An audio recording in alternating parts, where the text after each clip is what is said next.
Okay, so this is in Minnesota. This is a representative from the ACLU, and then followed by one lady named Patty O'Keefe. She's a local community organizer, and she references herself and her friend Brandon Siguenza. We thank you for participating in today's hearing. We ask that you summarize your testimony in 4 minutes to help you stay within that time. There is the timer to help you keep track. Mr. Mayo, you may begin.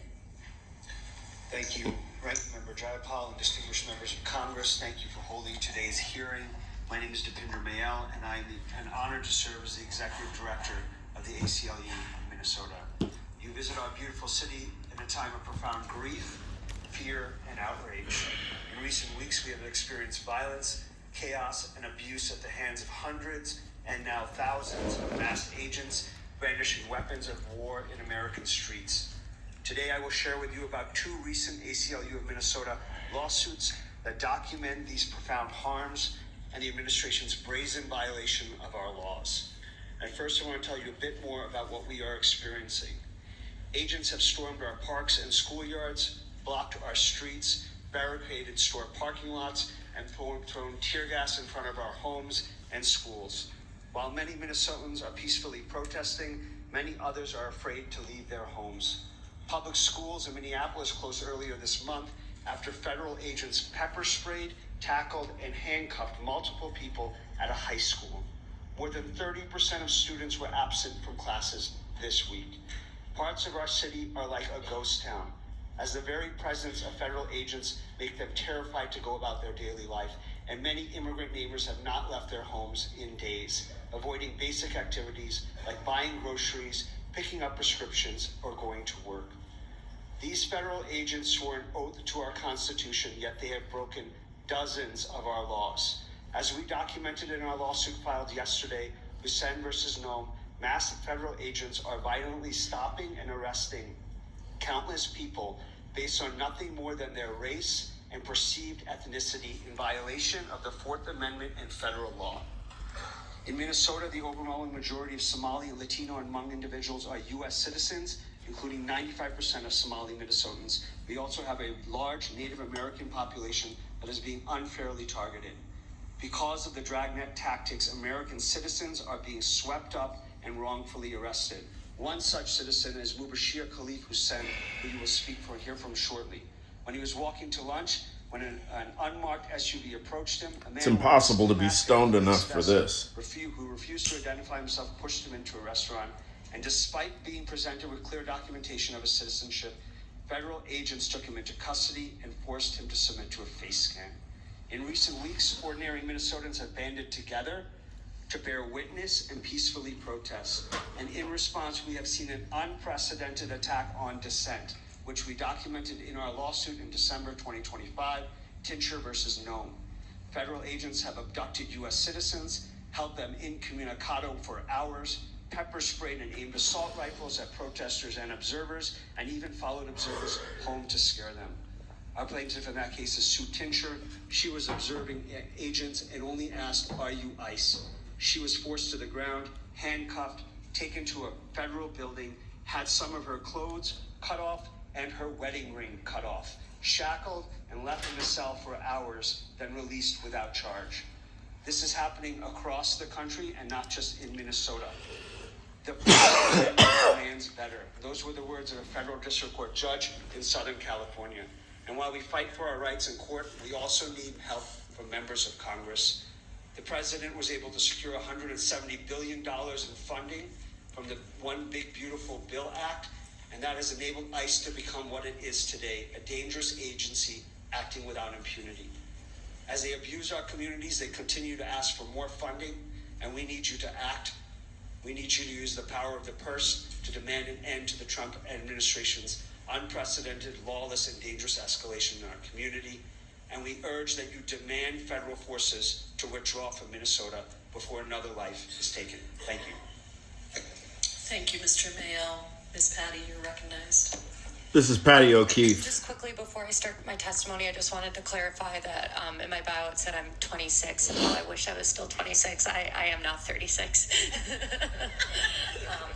I meant to say 36. That's okay. So thank you, Madam Chair and community members.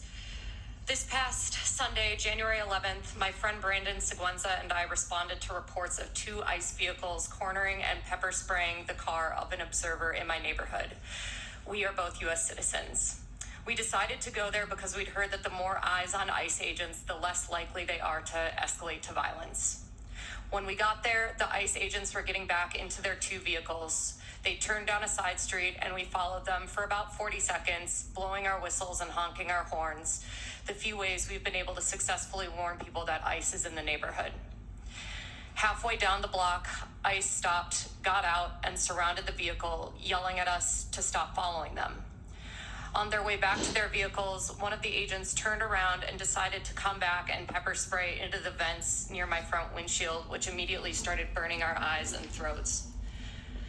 When we didn't turn around, they came back again and without asking us to get out of the car, smashed both of the front windows, dragged us out, and arrested us.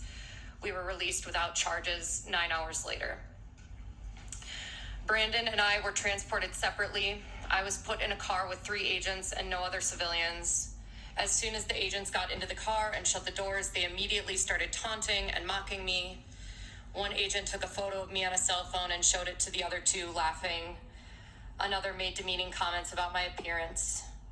About 2 minutes into the ride, one agent said, quote, "You guys gotta stop obstructing us. That's why this lesbian bitch is dead." Speaking of Renee Good, which filled me with rage and sadness. How could you say that?